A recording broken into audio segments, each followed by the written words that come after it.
electoral. Y como decía, está con nosotros Federico Sturzenegger, ministro de Desregulación y Transformación del Estado. ¿Cómo estás? ¿Cómo estás, Jessica? Gusto acompañarte. Bien. Vos sabés que yo soy una obsesiva del calendario y cuando descubrí que tenés en tu oficina una especie de cartel que va contando los días, una especie de cuenta regresiva y que ahora le agregaste un texto que dice todo lo que tenemos que decidir es qué hacer con el tiempo que se nos ha dado. Bueno, ahí comparto esa obsesión por el calendario. ¿Por qué lo pusiste? Esa cuenta regresiva. Bueno, ese reloj que pusimos fuera de mi oficina cuenta los días que tenemos hasta que vencen las facultades delegadas que nos dio el Congreso el 8 de julio de 2023. O sea, es un calendario que mide hasta el 8 de julio del 2000... 24 tras 10. Sí, hasta el 25.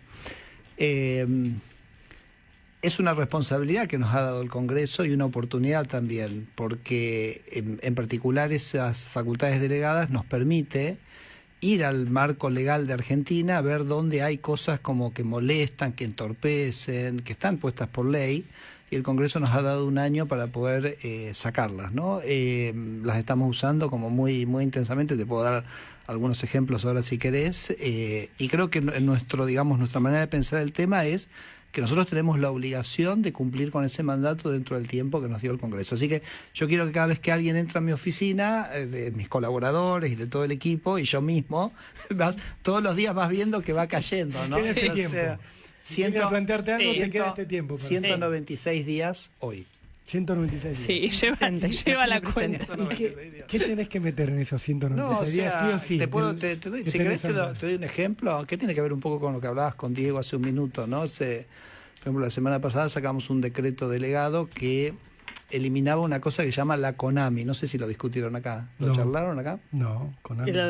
A ver. ¿Me escuchá? Yo creo que debe ser un récord histórico del mundo, porque es una cosa que organizó el gobierno, donde para mí porque la verdad que el kirchnerismo fue transformar al Estado en una máquina cleptómana, ¿no? O sea, una máquina de robar. En este programa puntualmente se perdieron el 99,85% de los recursos. O que ahora te cuento lo que es. Pero ¿me entendés lo que te estoy diciendo, no? Sí. Se estoy hablando del 99,85%. Es básicamente una ley que había sacado Cristina Kirchner sobre una Comisión Nacional de Microcréditos, o sea, para dar créditos, digamos, muy chiquitos, que es una actividad absolutamente compleja, dificilísima, muy territorial. Onda Janus. Yo lo había hecho cuando estaba en el Banco Ciudad. Yo en el Banco Ciudad armé una empresa paralela al Banco Ciudad que era para dar microcréditos, complejísimo, imposible para un gobierno nacional, digamos, hacer una operatoria de esa naturaleza. Y entonces cuando uno hace una evaluación de ese programa desde el 2006 a esta parte, el Estado invirtió 500.000 millones de pesos en conformar esa cartera de créditos para microcréditos. Y hoy de esos 500.000 millones de pesos solo restan el 0,15%. O sea, la cartera de créditos hoy es el 0,15% de la plata que se invirtió. O sea, ¿por qué eso ocurrió? Porque no se cobró nada, no se recuperó nada. No se recuperó nada. O, ¿sabés qué? Me parece como que mucho quedó en el camino. Ni llegó a la gente. Porque, digamos, financió una burocracia en el Estado, financió una burocracia en las intendencias donde se daba esto. Entonces, acá vuelvo a lo que hablabas con Diego, me parece que es lo central, ¿no? O sea, los dos modelos. El modelo es decir, más impuestos y más Estado, porque te lo voy a poner así, te voy a poner primero más impuestos, más Estado, o una propuesta que diga vamos a hacer lo mismo que hizo el presidente Milei en la Nación, que es menos gasto, y eso nos permite bajar los impuestos, ¿no? Yo creo que esa va a ser lo que en la provincia de Buenos Aires puntualmente en las próximas elecciones y en las elecciones legislativas son esos dos modelos. O sea, queremos devolverle recursos y capacidad de gasto al sector privado, o seguimos pensando que la mejor manera es hacerlo a través del Estado, donde nos encontramos con estas cosas como esto del CONAMI que te acabo de contar, que al final es todo gasto público, que quizás con un manto, con un relato, con una historia de que se hace para proteger a la gente o para beneficiar a la gente, la verdad que lo que ocurre es que eso únicamente termina sirviendo a toda esa estructura política, a toda esa casta que se queda, en este caso, con el 99,85% de los recursos. Hay una lista de unos 200 o direcciones o espacios o comisiones o lo que fuera que se eliminaron en este año, ¿no? Sí. ¿Qué es lo que hay ahí adentro? Yo estoy mirando algunos títulos de direcciones. Hay de todo, y además eso es una lista bastante parcial, porque nosotros estamos revisando las estructuras. O sea, el kirchnerismo había como armado, ¿no? Había sumado. Cosas que nosotros llamamos lugares de militancia rentada. O sea, no era gasto público, eran lugares de militancia rentada. O sea, vos armabas un lugar para generarle una capacidad de pagarle un sueldo a la militancia. Por ejemplo, Dirección Nacional de Estrategias de Comunicación Popular y Comunitaria. Ni sé lo que es eso. La Dirección de Regulación del Sistema Nacional Integrado de Venta y Distribución de Diarios, Revistas y Afines. Y mira esto, Dirección Nacional de Agencias de Viajes. Le sigue Dirección de Control y Agencias de Viajes. Eso me parece Yo recuerdo hermoso. una vez en un programa de Jorge en PPT que habían hecho como unas tarjetas para que se presentaran las personas, porque unas tarjetas gigantes para poder poner el nombre de las secretarías. Sí, porque tenés el coordinador de la Dirección Nacional, de la Subsecretaría, de la Secretaría. No, entonces nosotros, este gobierno ya en esta primera etapa eliminó el 30% de eso, pero es un proceso que estamos revisando las estructuras y que sigue en el 2025. Cada una de estas áreas, ¿cuánto dinero significaba? ¿Cuánta plata? Mira, no lo tengo cuantificado porque es diferente, tenés áreas que son grandes, áreas que son chicas. Lo que te puedo decir es que nosotros seguimos obsesivamente en ese trabajo de adecuar el Estado a las funciones que pensamos que sirven a la ciudadanía. Y lo que no se saca, porque eso es lo que ha permitido, para mí una cosa, si me permitís casi yo diría milagrosa del año 2024, que es la siguiente. Javier termina su primer año con una economía que va a ser 3% más grande que cuando él asumió en diciembre del año pasado, ¿está? O sea, imaginémonos que el año pasado la economía era 100, ahora la economía tiene un tamaño de 103. ¿Estamos hasta ahí? Eso se entiende perfecto. No confundirse con el promedio, porque a veces te van a decir el promedio del 2024 con el promedio del 2023, y eso va a ser menor porque la economía venía cayendo fuertemente. Pero del momento en que agarra la cosa Javier ahora, en este primer año la economía crece 3%. Pero esa torta de 100, había 5 que se llevaba el Estado, que el Estado dejó de llevarse. Porque ustedes saben que en este año Javier baja el gasto público, Javier por supuesto con su ministro de Economía, Luis Caputo, bajan el gasto público 5 puntos del PBI. Entonces yo te hago la siguiente pregunta. Si hoy la torta, antes tenía 100 y había 5 que se llevaba el Estado, más se llevaba el Estado, pero hay 5 que ahora no se lleva el Estado. Y ahora la torta es 113 y 5 que el Estado no se lleva. ¿Qué quiere decir? Que el sector privado, ¿qué le pasó? Creció. ¿Creció cuánto? 7. 8. Claro, 8, 5 más 3, exacto. Entonces, el sector privado ha crecido 8 puntos su capacidad de gasto. O sea, Javier lo que dice es, yo quiero sacar el Estado para devolverle capacidad de compra al sector privado, ocurrió en 8 puntos del PBI, que es una bestialidad. Y entonces nos preguntamos, ¿quiénes fueron los beneficiarios de ese 8%? ¿Quién está gastando ese 8%? ¿Cómo se produjo ese aumento de 8% del gasto privado este año? Bueno, ¿cuál fue el impuesto más importante que se bajó gracias a que se bajó el gasto? Porque repetimos siempre, ¿no? Bajamos el gasto para bajar impuestos. Kicillof quiere subir el gasto, va a tener que subir impuestos, decía Diego. ¿Cuál fue el impuesto más importante que se bajó este año? Grosso. Clave es la inflación. La inflación, era un impuesto. Y la inflación, sí, el país también. No, digo, como impuesto, digo, claro, yo sé que ustedes siempre plantean que la inflación es un impuesto más que pagamos todos. Es perfectísimo. Los dos, muy importantes. Uno, yo te diría, le pega más el impuesto país, lo beneficia primordialmente a la clase media, porque le baja un montón de precios, un montón de productos que consume, pero la baja del impuesto inflacionario a los pobres. Entonces, vos lo que has hecho es bajaste el gasto público, todo esto que vos me mencionabas, la Secretaría, la Subsecretaría de la Dirección Nacional, de que no sé qué. Mira, te voy a contar una cosa que lo va a ilustrar muy bien, para poder bajarle un impuesto que pagaban los más desfavorecidos de la sociedad.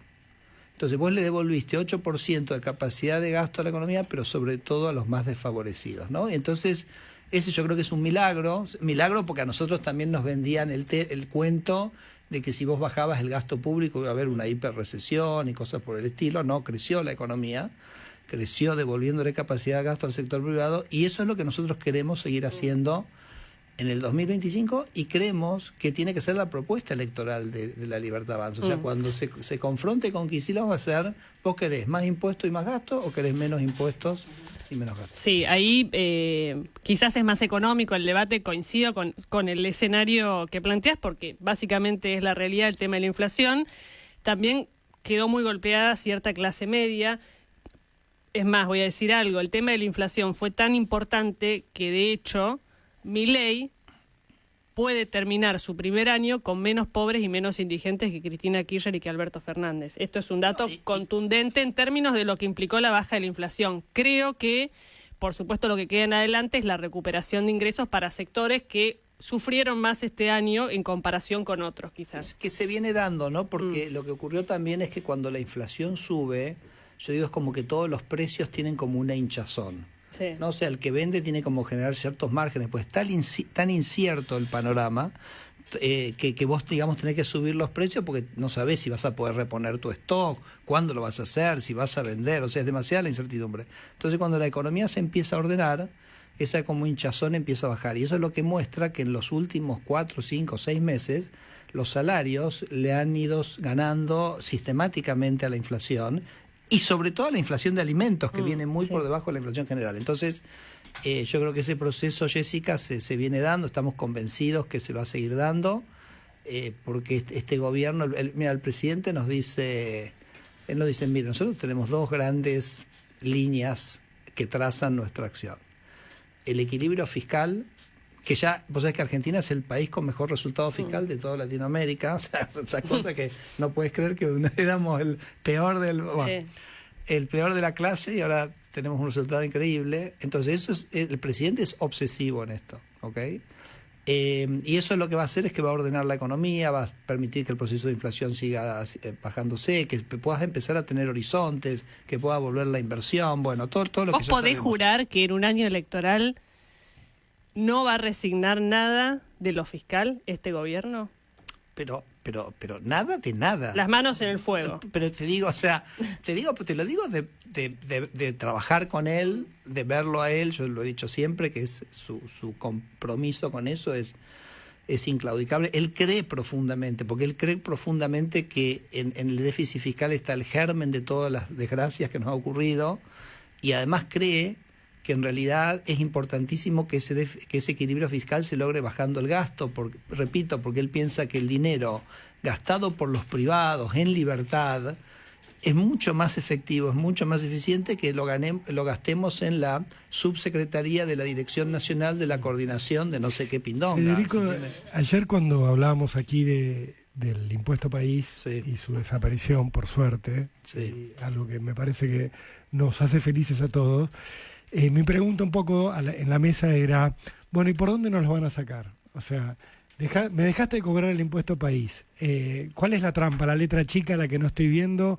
¿De dónde van a sacar esa plata? ¿Por dónde voy a perder? Es maravillosa esa pregunta, porque justamente la posibilidad de bajar los impuestos viene sin trampa, sin letra chica, sin engaño, la baja en el gasto público, porque si vos bajas el gasto público, entonces no necesitas cobrar impuestos.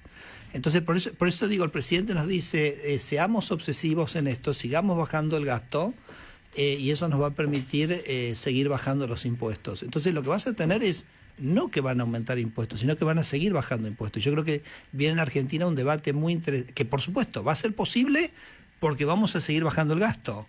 Entonces, cuando sigamos bajando el gasto y se abra el espacio para bajar impuestos, se viene un debate interesantísimo. Por ejemplo, ¿qué impuestos bajar? ¿Impuesto a las ganancias? Por ejemplo, que lo habían sacado, bueno, lo habían firmado. Ok, ganancias. Igual ganancias, sabés que está mucho más bajo que lo que estaba en el 2020. Sí, y también sé que solo afecta a una parte de la población. Lo paga el 15% más rico la población. Pero yo digo, claro, impuesto a las ganancias, perfecto, buenísimo. Otra gente del campo te diría retenciones. Sí. Después, por ejemplo, la UIA te diría los impuestos al trabajo, porque Argentina es muy loco, o sea, queremos crear empleo, creamos empleo y lo único que le cobramos unos impuestos terribles es a quien contrata, ¿no? Y por eso tenemos entonces, bueno, los impuestos al trabajo. O yo diría, por ejemplo, los aranceles al comercio exterior, o por ejemplo, los aranceles a los bienes de capital, porque si hacemos muy caro traer bienes de capital, entonces no podemos producir. O no sé, en fin, digamos, hay un sinnúmero. El IVA podríamos pensar que es un impuesto más general. En fin, me parece que es un debate interesantísimo y que lo permite esta baja de impuestos. Por eso te decía que Javier nos dice, vos tenés esta idea del equilibrio fiscal, baja de gasto, que va a permitir esta discusión sobre qué impuestos bajar, y la libertad económica, ¿no? Que es la agenda de la regulación. Y el presidente nos dice, miren, ustedes no miren el dólar, no miren las encuestas, no miren el riesgo país. Nosotros estamos por eso voy a tu pregunta, Jessica, me preguntabas, año electoral. Sí. Me dice, estas son nuestras ideas. Y nosotros sabemos que si estas ideas son las que vamos a empujar, es lo que nosotros creemos que le va a hacer bien a Argentina. Entonces no hay especulación política. Háganlo, no se distraigan, no se desvíen un minuto, no descansen un minuto, ¿no? Y bueno, así es como él nos hace encarar esta gestión. Recién dijiste que les dice que no miren las encuestas. ¿Él no mira encuestas tampoco? Todos miramos, pero lo que él está queriendo decir es, nosotros estamos convencidos de lo que estamos haciendo, claro, ¿no? Y ese convencimiento es devolverle la libertad a los argentinos para que puedan operar y bajarle la carga de un Estado elefantiásico que ha crecido más que nada en provecho propio, como este ejemplo que te di, que es casi extremo, pero es casi grotesco, pero te puedo dar muchos más. Y él quiere como que Argentina se aliviane esas mochilas, ¿no? Las mochilas de la jaula donde nada si el Estado no te da el visto bueno, y las mochilas de estos pesos, de estos impuestos que tenemos que sostener para pagar a toda esta casta. ¿Qué balance haces sobre el tema empleados del Estado? Al principio de la gestión fue muy discutido cuántos empleados había, cuántos eran necesarios, cuántos eran ñoquis, a cuántos se desvincularon, no se renovaron contratos, con lo cual al día de hoy, ¿cuántos empleados del Estado, no sé si rajaron o no renovaron o lo que fueran? Y un balance también de algo que acá tratamos mucho, que es los exámenes, que es sorprendente el resultado, de más del 90% aprobó. Sí, te cuento. Nosotros más o menos llevamos unos 35.000 empleados de la Administración Pública Nacional, que se ha reducido la planta de unos 210, estamos en unos 175.000, es un proceso que sigue, repito, porque el kirchnerismo había construido del Estado una fuente, digamos, de militancia rentada, como ya lo dije varias veces en la entrevista. Después tenés unas 200.000 personas que están en fuerzas de seguridad y fuerzas armadas, donde ahí, digamos, el presidente también tiene una agenda muy fuerte en seguridad, entonces no está puesto el foco ahí. Y después tenés unas 90.000 personas que cuando empezó la gestión en empresas públicas, que ahora son más o menos unas 78.000, que también tienen su agenda propia, porque el presidente tiene como objetivo las empresas públicas deshacerse de ellas o de todas ellas, en la medida de lo posible y en la medida que se pueda, y que el Congreso también, porque eso también a veces requiere autorización del Congreso. Este es un proceso que sigue. Si mirás, por ejemplo, los datos que yo publico en Twitter, más o menos la caída es de unos entre 2.500 y 3.000 por mes, o sea que esto sigue y vas a ver que no hay nada, este proceso sigue. ¿En su mayoría se vencen los contratos? No, hay de todo, porque vos de esos 175.000 tenés unos 60.000 que son lo que se llama planta transitoria, con lo cual es una planta muy flexible, y en la planta permanente, que es el resto, nosotros, de hecho, lo hice yo la primera semana que fui ministro, que reglamenté una figura que se llama de la disponibilidad, que estaba en la ley desde el año 93, o sea, no, hace muchísimos años, hace muchísimos años, y que básicamente dice que cuando vos lo que no puedes, o sea, la Constitución da la estabilidad al empleado público. ¿Eso qué quiere decir? Que yo no puedo ir a un lugar y decir, Jessica, vos te vas, te elijo a vos para irte, pero si vos cerrás un área, es decir, que la decisión, digamos, de desvincular a alguien no es yo quiero desvincular a esta persona, sino que el Estado decidió que esta área no tiene que seguir más. Ahí la Corte Suprema ha dicho, bueno, la estabilidad del empleado público no es, digamos, frizar la estructura del gobierno en estructuras que no se pueden cambiar nunca más. Entonces, si vos un área la cerrás, esa gente pasa a disponibilidad, tiene básicamente un resguardo de entre 6 y 12 meses que se le paga el sueldo y después se le paga una indemnización. O sea, que realmente es un proceso que es bastante lógico y bastante razonable, y que, digamos, combina esto de la estabilidad y la protección al no uso político, ¿no?, del empleo público, cosa que en realidad el kirchnerismo también distorsionó, como distorsionó todo y arruinó todo, porque la Constitución dice estabilidad del empleo público para que vos no puedas entrar y echar a todos y poner a tus partidarios, ¿correcto? Entonces lo que hacía el kirchnerismo, lo hacía cuando se iban. Claro. Sí. Planta permanente. Cuando se iban, te llenaban el Estado, los militantes, como para después saltarte las manos. Entonces, esa protección que la Constitución, te digo algo del examen, esta protección que te da la Constitución, el kirchnerismo también la desvirtuó y la usó, digamos, para el mal, o para lo que efectivamente no era el objetivo que la Constitución buscaba. Nosotros después decidimos que queríamos una instancia apolítica. Queríamos que hubiera una instancia en la cual vos, para entrar al sector público, fueras vos con una computadora, que no haya nadie que pueda decir me gusta cómo pensás o pensás así o asá, entonces en función de eso te voy a dar un puesto acá o no. Eso era como el objetivo. Entonces diseñamos este examen, que lo tienen que dar los 60.000 empleados de planta transitoria, porque ellos cuando les vence y renuevan es como una nueva contratación. Entonces, digamos, no le aplica a planta permanente. Pero como yo le decía a la gente de los gremios, no es un examen que busca ser filtro. Lo que busca es establecer competencias mínimas que vos tenés, por eso es básicamente razonamiento básico, lógico, de comprensión de texto. Acá los hicimos y quiero decirte que el equipo lo superó. Sí, lo superamos. Menos mal. Porque, digamos, ahora, déjame algunos ahí nomás, Te voy a decir una cosa muy, muy dolorosa, pero que, digamos, apunta. Entonces nos empezó a aparecer gente que no sabía leer y escribir. Y vos decís, ¿cómo? Pues si vos para entrar al sector público necesitas secundario, ¿no? Y por supuesto hay distintos oficios, pero bueno, queríamos un poco generar esa instancia. Es una instancia que es perfectible, una instancia que después uno podrá, digamos, también, por ejemplo, bueno, si vos querés entrar como abogado, en el futuro podremos pensar en algo. Hoy está dividido en 3 niveles, ¿no? Profesional, administrativo y de servicios generales. Son diferentes los exámenes. Me parece que es una herramienta que nos permite esto, no quebrar con el uso político del empleo público. ¿Hay varias instancias para rendirlo? No, sí, cada persona tiene tres intentos para hacerlo. Como decía Jessica, repito, es un examen, digamos, de competencias básicas, con lo cual yo estoy muy contento, digamos, que estamos encontrando que mucha gente lo está aprobando con. Ahora, fíjate una cosa que también es interesante remarcar. Nosotros habíamos hecho varios exámenes de prueba con la gente de planta permanente y ahí las tasas de fallos eran más altas que las que está dando con el personal de planta transitoria, lo cual es bastante, digamos, alguien podría decir que es por ahí previsible, ¿no? Porque el planta transitorio es alguien que tiene que revalidar permanentemente sus credenciales.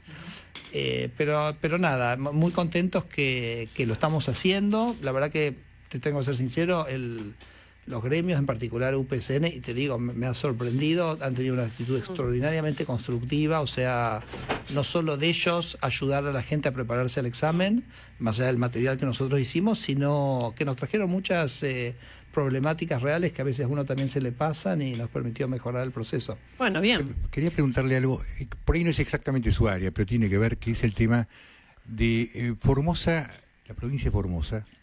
Hace años atrás, ahora creo que subió un poco, solamente producía el 7% de su presupuesto. Es decir, lo que gastaba era solamente el 7% salía de Formosa, el resto venía de gobierno nacional. Creo que subió un poco más. Sí. ¿Por qué yo tengo que pagar eso?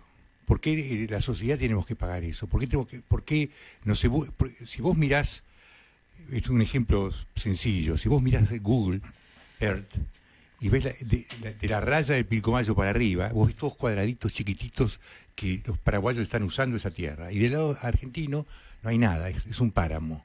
La misma tierra, el mismo agua, el mismo río en común.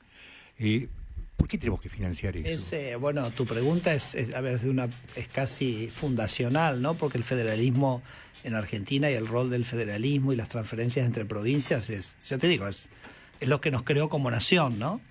El régimen de y es como interesante también la historia, ¿no? Porque el régimen de coparticipación que tenemos ahora genera como una gran transferencia de las provincias centrales hacia las provincias periféricas. El sistema se instauró durante la presidencia de Alfonsín en el año 88, digamos, esta manera de repartir la coparticipación. O sea, la gran perjudicada en ese reparto es la provincia de Buenos Aires. Sí, claro. Bueno, y en ese momento, la ciudad de Buenos Aires tenía una configuración diferente, ¿no? Pero Y este marco de esto que vos me estás preguntando, si es correcto o no, surgió de dos visiones diferentes que está buenísimo comentar. La primera era Alfonsín, o sea, Alfonsín él pensaba que el país tenía que desarrollarse de manera más homogénea y él dijo, a propósito quiero esto que vos estás diciendo, quiero que las provincias centrales transfieran a las provincias periféricas, ¿okay? Podemos evaluar si está bien o mal, si le puede gustar a alguien de las provincias centrales que ocurra o no, si se gastó bien el dinero o no, pero esa es como la visión que había. Y de una segunda, ahora vos decís, pero ¿cómo convencieron al resto? ¿Cómo convencieron a la provincia de Buenos Aires? ¿Cómo convences a la provincia de Buenos Aires de entrar en un sistema de reparto donde te sacan a vos para darle a los otros? Bueno, ¿sabes por qué fue? Porque era Cafiero el gobernador. Y Cafiero iba a competir, 88, ¿te acordás? Bueno, hay mucha gente que por ahí es muy joven, no se acuerda, pero el año siguiente Cafiero iba a competir en la interna del Partido Peronista con Menem. Entonces, él como que aceptó que la provincia de Buenos Aires entregara estos recursos al resto de las provincias porque pensaba que con eso iba a conseguir el apoyo de los gobernadores peronistas del interior en su compulsa con Menem, cosa que, no ocurrió. Digamos, yo no estoy en contra de la solidaridad en absoluto, pero me parece que cuando se trata de fondos que estamos dando, habría que controlar el hecho de que esos fondos sirvan para incentivar la productividad de la provincia, y no para que un gobernador esté 40 años en el poder. Y nosotros estamos financiando a Infran para que el tipo se mantenga en el poder. No estamos haciendo nada para mirar dónde van esos fondos y cómo esos fondos se traducen en unas mejoras reales para la provincia. No, a ver, es totalmente válido el planteo. Javier tiene ahí una visión que para mí, de esas cosas que te dice Javier y como que te sorprende, ¿no? Y te deja reflexionando mucho. Y él dice, mira, a nosotros nos eligieron para manejar el gobierno nacional.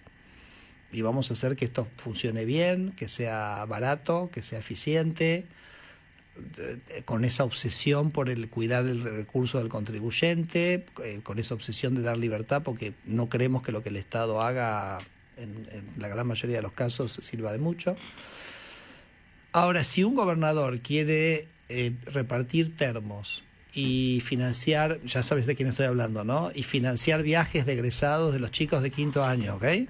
No necesitamos mencionarlo, ¿ok? No. Entonces, y eso quiere decir que para financiar eso, en su provincia tiene que cobrar el 7% de ingresos brutos y la gente lo vota, es un problema del votante de esa provincia. Nosotros en Libertad Avanza iremos con una propuesta diferente, que es decir, vamos a bajar el gasto y te vamos a bajar esos ingresos brutos y vamos a focalizarlos en las cosas que estás mencionando que están bien. Entonces, nada, simplemente lo pongo acá como una reflexión que me parece que es interesante, ¿no? Decir, bueno, hasta qué punto eso es un tema del gobierno nacional, claro, porque o es una responsabilidad de los formoseños mismos, ¿no? El federalismo también... Es una pregunta. Yo tengo derecho a mirar qué hacen con la plata. Por supuesto, sí.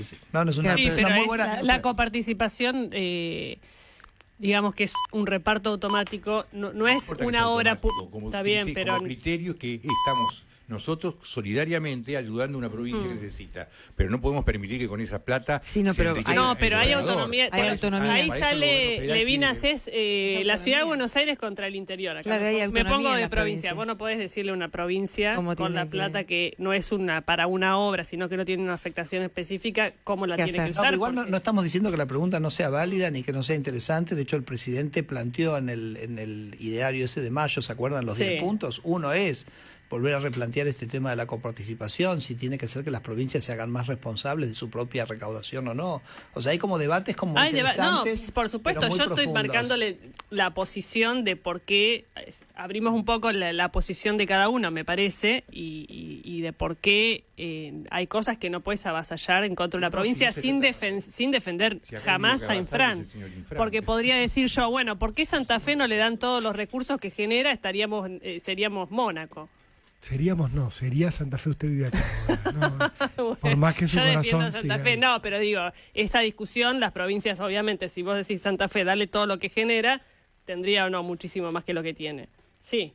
Bueno, por eso me parece que es un debate interesante de cuánto vos querés transferir y de quién, ¿no? Pero hay una idea de reformar la ley de coparticipación. La ley de coparticipación es complejo, ¿no? Porque hay interpretaciones jurídicas diferentes, pero necesitaría como el visto bueno de todas las provincias, ¿no? Entonces es un debate arduo, difícil, que además tiene un gran perjudicado evidente, que es la provincia de Buenos Aires, ¿no? Entonces como que es tan grande el desequilibrio que creó eso que crearon Alfonsín y Cafiero, uno por interés político y el otro porque tenía esa visión, que bueno, es realmente le ha dejado al país un desequilibrio estructural complejo que hay que atender. Porque genera que solo se dan las provincias, o sea, una vez un gobernador de una provincia me decía, ¿por qué vamos a ceder puntos de coparticipación? Yo llego a mi provincia y digo, hola, ¿cómo están?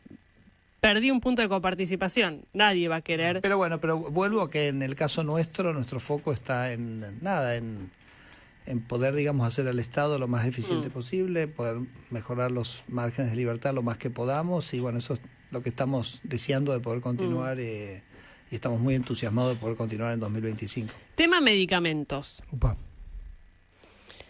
¿Qué es lo que desregularon hasta ahora y qué impacto tiene en la comercialización y en el precio? Cito cosas así como al azar. Hubo en un momento, se anunció que que había provincias que podían importar desde la India medicamentos que teóricamente eso iba a abaratar los costos. Después hubo otra desregulación que tenía que ver con la venta libre de medicamentos en lugares que no fueran específicamente farmacias. ¿Cómo fue avanzando eso? ¿Qué me estoy perdiendo en estas dos apenas medidas que planteo? Bueno, a ver, hablemos un poquito de estas dos medidas. Obviamente Argentina tiene un problema. Los medicamentos en Argentina en promedio son 5 veces más caros que en España. Digo, por tomarte... O sea, nosotros en desregulación, cuando vemos que tenés mucha diferencia de precio, dices, acá tengo un problema, ¿correcto? Entonces yo tengo un grupo de productos que valen 5 veces lo que vale en España, tengo un problema. Ni te digo que si te dijera que valen 24 veces más que en India los medicamentos, no 24%, estoy hablando... ¿Mismo producto, misma calidad? 24, bueno, digamos, vos tenés medicamentos de mucha complejidad y tenés medicamentos que son muy sencillos, ¿correcto? Pero si yo miro las mismas drogas, la diferencia no es que estoy hablando de 24%, ¿ok? Estoy hablando de 24 veces, no sé si se magnifica la magnitud. Obviamente durante el kirchnerismo, volvemos, ¿no? O sea, el precio de los medicamentos aumentó 60% en términos reales, o sea, aumentó 60%, o sea, si empezabas en 1, terminaste en 1,60, y durante el gobierno de Javier esos precios bajaron de 1,60 a 1,40, o sea que empezamos a desandar un poco el camino y el precio de los medicamentos empezó a bajar. Bien, una de las discusiones que se dio fue la autonomía provincial y federal, volvemos al tema del federalismo. La ley de medicamentos, 16, no sé cuánto, no me acuerdo del número exacto, básicamente dice que la jurisdicción nacional es para el tránsito interjurisdiccional de medicamentos. Entonces, el ministro de Salud, Mario Lugones, y la ANMAT se pronunciaron que cuando se trata de gobernadores que están, digamos, quieren importar medicamentos para su propio sistema de salud, que no es interjurisdiccional, ¿correcto? Porque es Mendoza usándolo en Mendoza o San Luis usándolo en San Luis. No están sujetos a la necesidad de una autorización de ANMAT, son soberanos, o sea, la ley no tiene que ver con eso, o sea, es una competencia federal. Bueno, la semana pasada Alfredo Cornejo hizo la primera importación de un medicamento, no me acuerdo el nombre de la droga, pero era para la diabetes, así que es como... ¿De India? De India, sí, o sea, podría importar de Estados Unidos, de España, te digo, en España también son mucho más baratos, pero él puntualmente encontró, digamos, una disponibilidad ahí a un valor muchísimo más bajo, así que estaría buenísimo que un día lo entrevisten a él y les cuente un poco esa experiencia. Entonces, y esperamos que eso además sea un faro tenemos otras provincias, ¿correcto?, que podrían hacer exactamente lo mismo, y creo que eso es como interesante. Pero siempre, no es que vas a una farmacia en Mendoza y te encontrás con este medicamento. No, o sea, el ANMAT lo dijo, como tiene que ser, no tiene que ser interjurisdiccional. Cuando vos lo usás en el sistema de salud de una provincia, está claro que no es interjurisdiccional, porque se va a usar en los hospitales de esa provincia. Después está la venta de medicamentos. Nosotros en el DNU 70, nosotros habíamos eliminado, habíamos cambiado el artículo, no es que cambiamos el artículo 1 de la ley de farmacias, que obligaba que el despacho de los medicamentos tenía que ser en farmacias en mostrador. Nosotros sacamos lo de en mostrador, con lo cual eso te habilita la venta online de medicamentos, ¿ok? Lo cual es una... ¿De cualquier tipo de medicamento o de venta libre? No, venta libre y con receta, absolutamente. ¿Okay? Entonces, lo cual es un tema simplemente de comodidad. Además, yo digo, si vos tenés a tu hijo o tu hija con 40 de fiebre, por ahí no lo querés dejar solo y si querés que el remedio venga a vos, ¿no? Entonces, pero sobre todo en el interior. O sea, en el interior por ahí una farmacia la tenés a 20 kilómetros. Entonces, que le obligan a alguien a hacer 40 kilómetros entre ida y vuelta para ir a comprar un remedio que te puede llegar a tu casa, o si es un Ibupirá que de venta libre, que lo puedas comprar en el almacén de la esquina, es digamos, un ahorro de recursos, es una mayor disponibilidad de los medicamentos, etcétera. Bueno, eso lo hicimos en el DNU 70, y a mí como que me llamó mucho la atención que pasó un año y nada. Y nada, que es que no se vendía. No, nada manera. Que ninguna farmacia quisiera vender online. Claro. ¿Cómo es esto? O sea, no hay una farmacia en Argentina. Bueno, obviamente armar una plataforma de venta online de farmacias tiene su complejidad, de medicamentos tiene su complejidad, porque viste que vos a veces tenés que poner el token, tenés que tener los números del troquel, o sea... La receta tiene que ser real, no trucha. Okay. Entonces, bueno, hace 2 semanas, escuchate esto porque acá se empieza a poner picante la cosa. Hace 2 semanas, Mercado Libre armó esa plataforma. Mercado Libre no puede vender, porque acordate que nosotros lo que cambiamos es que la farmacia no está obligada a vender en el mostrador. Sí. Pero no cambiamos que cualquiera puede vender. Que no sea la farmacia, ¿está bien? Entonces hicimos esa reforma. Pero Mercado Libre lo que hizo es puso a disposición de las farmacias una plataforma compleja, que por ahí para una farmacia chica es más difícil de armar. Claro. Bueno, entonces hace 2 semanas arrancaron venta online. Y de hecho existe hoy, así que invito a la gente, sobre todo en la ciudad de Buenos Aires, que si entra, va a encontrar medicamentos para comprar online, ¿correcto? Pero ocurrió una cosa interesante, que es que algunas farmacias subieron y recibieron un llamado. ¿De quién?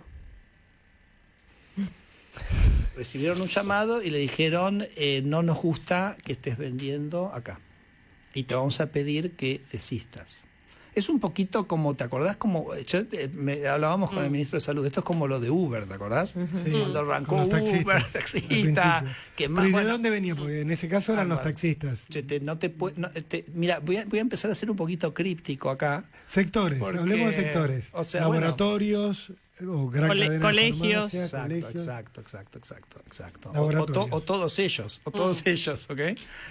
Justo hablaste de una cosa que me parece increíble, que todavía existiendo toda la informatización, y además que estén cortando el pedacito de troquel y perdiendo el tiempo y los viejitos esperando horas a que terminen de hacer uno por uno. Bueno, ¿cuál es la razón por la que no podrían vender online según esta llamada? Bueno, lo que pasa que cuando vos vendés online se transparentan los precios.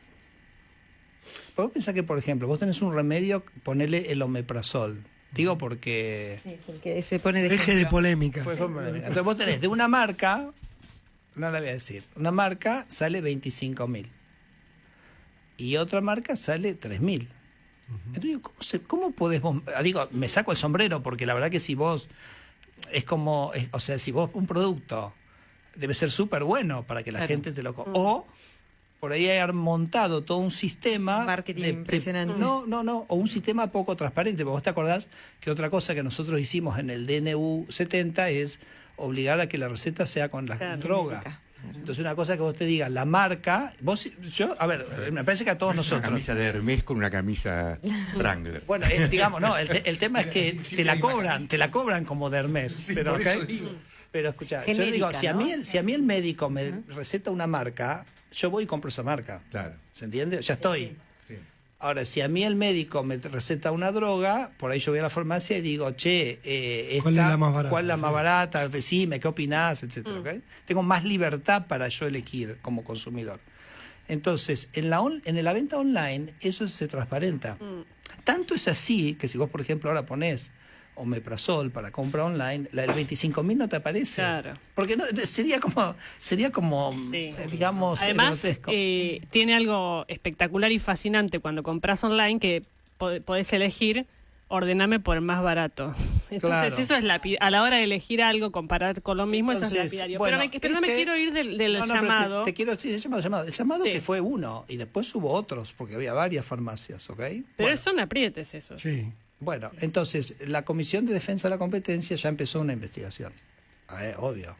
No te puedo yo venir a contar esto sin, digamos, y la investigación de defensa de la competencia que hemos hecho, sí. Digamos, que hemos informado esto a las autoridades competentes y que ahora tienen que ver por qué una farmacia decide vender un producto online. Le va bárbaro, porque imagínate, o sea, una de estas farmacias vendieron en una mañana lo que no habían vendido en 2 años y decide de repente decir, no, ¿sabes qué? No me gusta esto, ¿ok? Y además te está diciendo... ¿Se terminaron bajando esas farmacias? Sí, entonces te está diciendo esto, lo que pasa es que, bueno, hay otras, ¿no? Entonces, te está diciendo esto, que en realidad el consumidor lo quería, este servicio. Y por eso digo, o sea, Javier es... por eso él No, aparte te llega a tu casa, es bárbaro. Exacto. Digo, por eso, nosotros lo que queremos es que la gente sea libre. Si quiere ir a la farmacia, que vaya a la farmacia. Si no quiere ir a la farmacia, que no vaya. Y bueno, eso yo a veces digo la batalla de la libertad. El otro día en una entrevista me preguntaban, me decían, bueno, pero vos lo que desarmás y desarmás, ¿y qué construís? ¿No? Me preguntó alguien, me parece con buena onda, no una pregunta honesta, no era chicana, ni mucho menos. Y yo le digo, no, para mí te equivocás. Nosotros estamos construyendo la libertad. Y el motivo por el cual la libertad no existe es porque están todos estos intereses que no quieren que seamos libres. Si no, seríamos libres. Entonces, estas son las batallas, pero son las batallas a las cuales el presidente, a las que vino. Las batallas contra la casta, en favor de la gente, en favor de que la gente sea libre, que tenga acceso a los productos, que tenga acceso a los productos con mayor calidad, como lo que pasó con el courier, ¿correcto? O sea... ahí lo que hizo el ministro de Economía, Luis Caputo, para mí es extraordinario, porque Argentina vivía como una cosa de...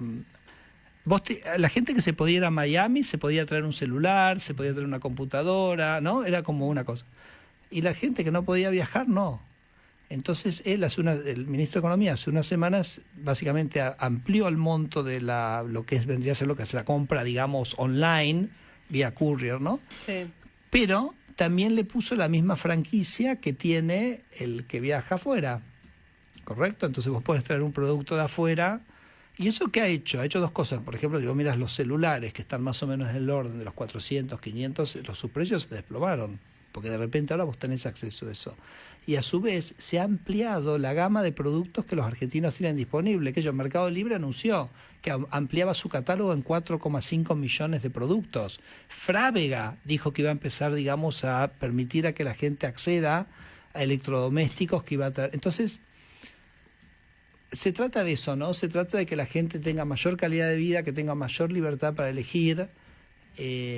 Bueno, eso es en lo que estamos, esas son las batallas, pero esas batallas a veces son difíciles, o sea, hay que pelearlas todos los días, hay que sostener ese lugar de la libertad.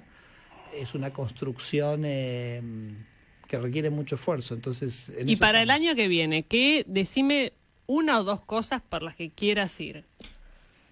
Mirá, yo no te puedo decir, pues si vos mirás el número de proyectos que nosotros tenemos son 200, y hay más grandes y hay más chicas, ¿no? ¿Que no mandaron todavía? ¿Decís? No, sí, o sea, lo que viene en camino. Ah, está bien. Entonces, yo si querés te puedo comentar 2 que digamos que son conceptuales. Por ejemplo, con Pablo Cortese, que es el presidente del SENASA, estamos haciendo un cambio absolutamente radical, que me parece que también va a ser interesante para las campañas electorales municipales, que es el siguiente.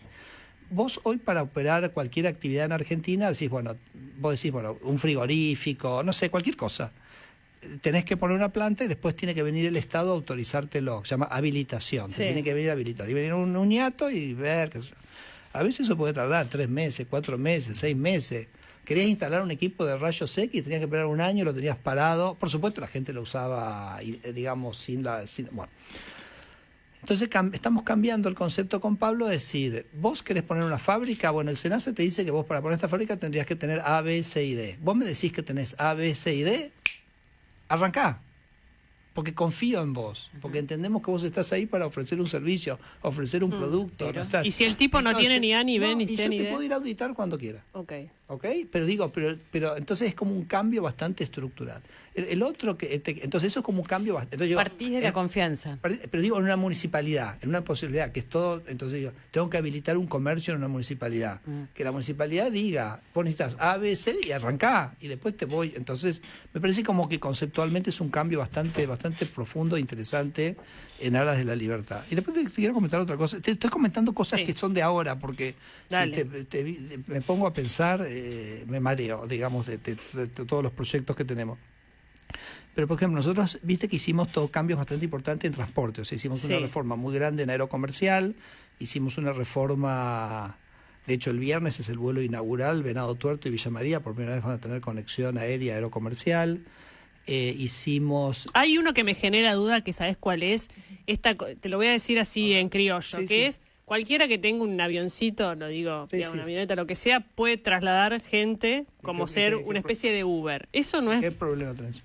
Porque el avión me da un poco de miedo que nadie, porque no hay un control sobre eso. No, sí hay, sí. Bueno, los aviones que vuelan tienen un control terrible. Discúlpame, igual en Londres existe el Uber Boat. Sí. O sea, barcos Uber.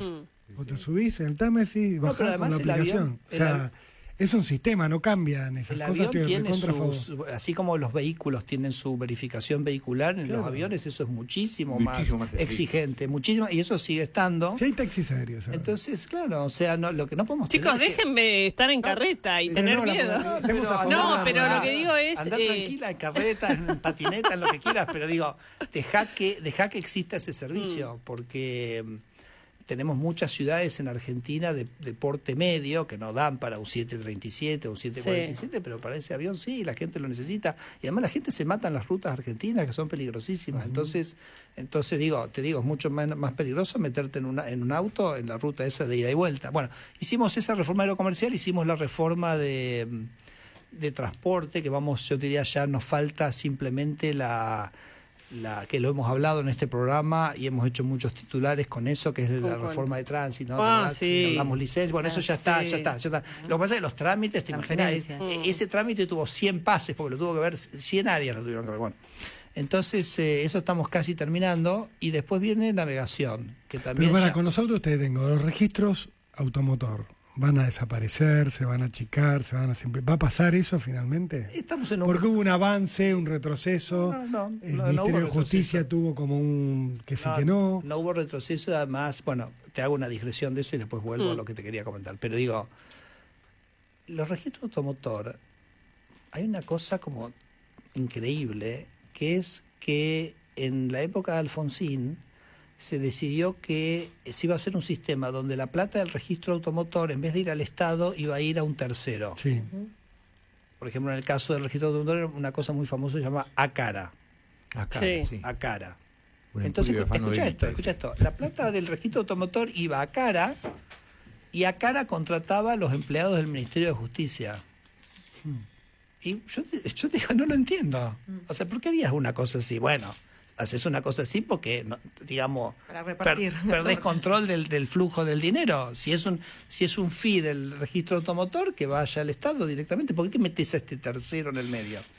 Bueno, el ministro Mariano Cuneo Levarona, no sé si ustedes lo trataron acá o pasó bajo el radar. Pasan tantas cosas en esta Argentina que se van cambiando tantas cosas todos los días, pero esto fue la semana pasada, él dio de baja los 2.400 contratos de agentes que estaban pagados por ACARA.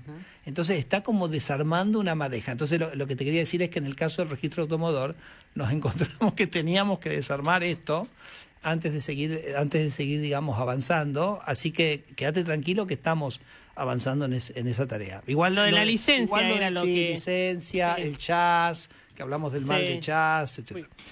Pero los peajes, que uno quiere pretender una migración a una autopista donde los peajes no sean físicos, sino que... En fin, es un montón de cosas. Te voy a sacar otra vez de tu línea argumental para preguntarte concretamente por dos cosas. Okay. ¿Cómo ves Aerolíneas Argentinas en 2025 y cómo ves la televisión pública en 2025?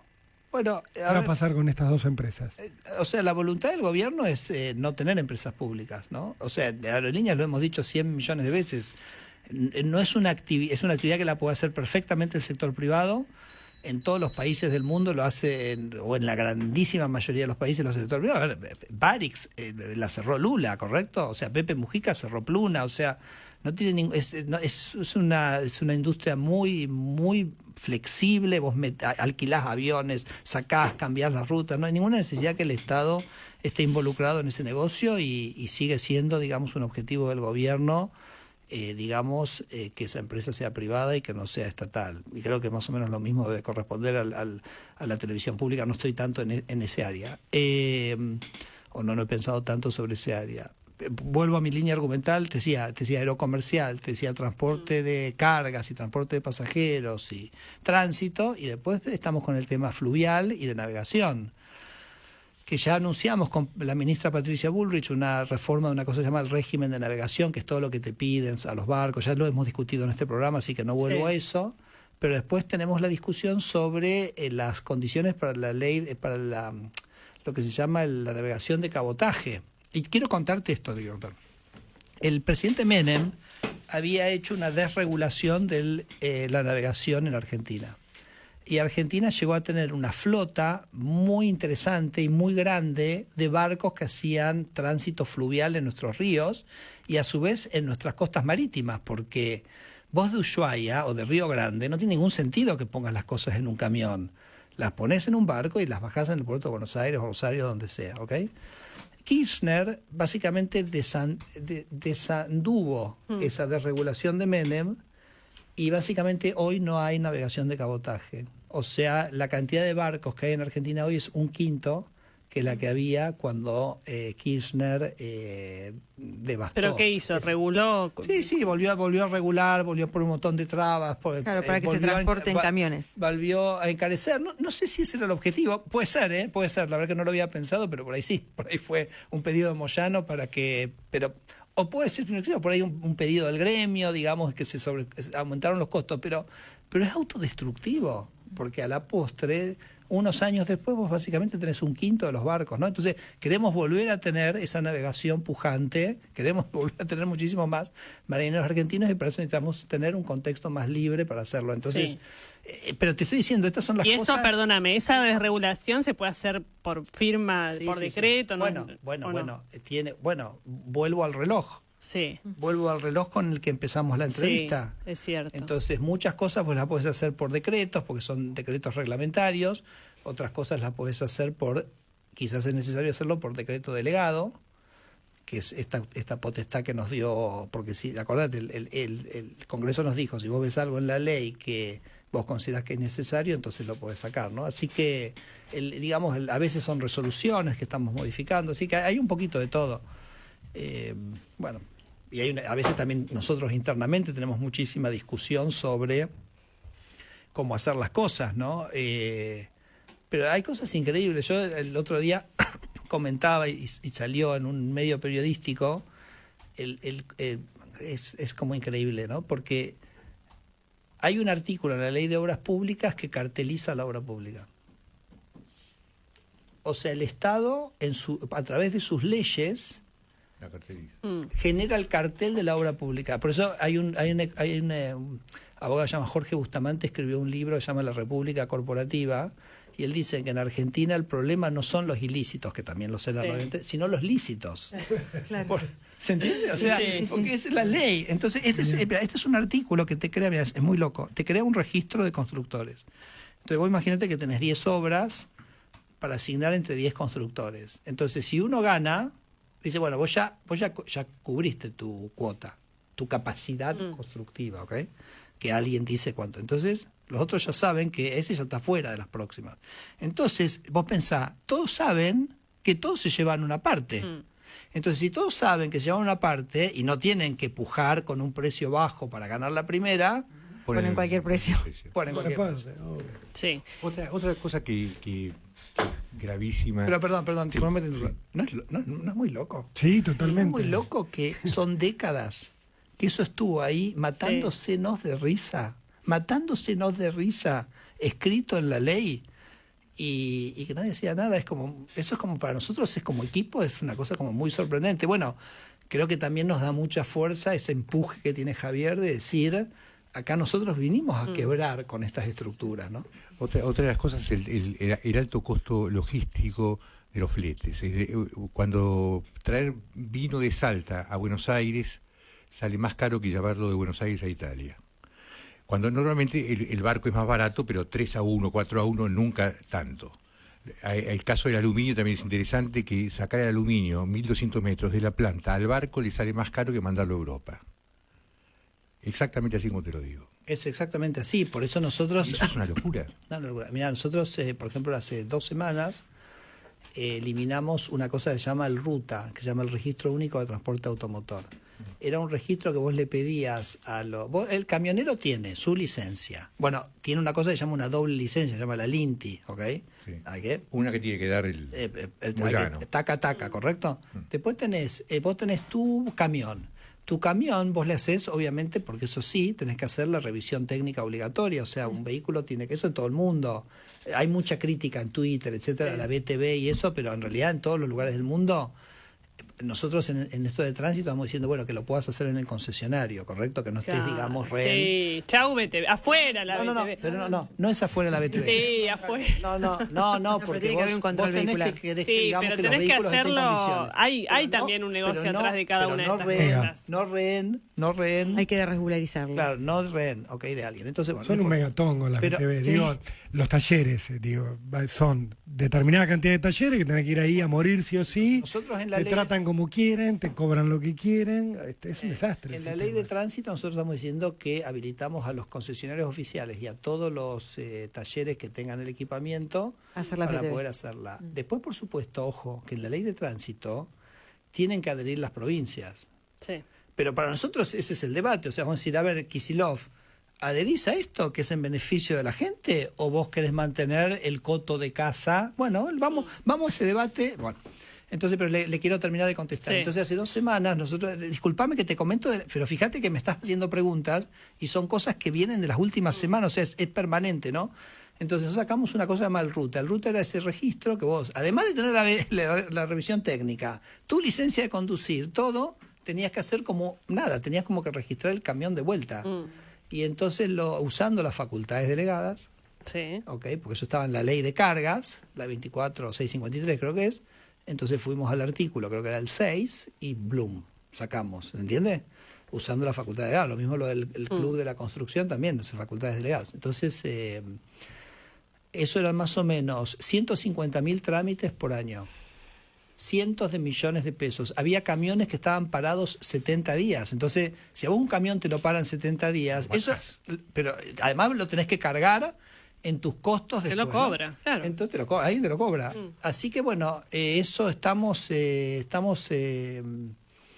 te digo, trabajando fuertemente para bajar eso. Falta muchísimo, obviamente, pero bueno, estamos trabajando con mucho entusiasmo. Bueno, seguiríamos 2-3 horas más, no podemos, ya estamos repasados, así que gracias, Federico, por haber venido hoy 24, felicidades si no nos vemos también para el año 2025. Federico Sturzenegger, ministro de Desregulación. Hay que acortar el nombre del ministerio, nombre, es muy largo. Sí. No le hace honor a tu carrera. Claro, Ministerio de Desregulación y Transformación del Estado. Que tenemos las dos líneas, la de desregulación. Hay una palabra que hay que abreviar. Sí, hay que abreviarlo. Te lo dejamos como tarea pendiente. Gracias por haber estado acá. Ustedes por invitarme.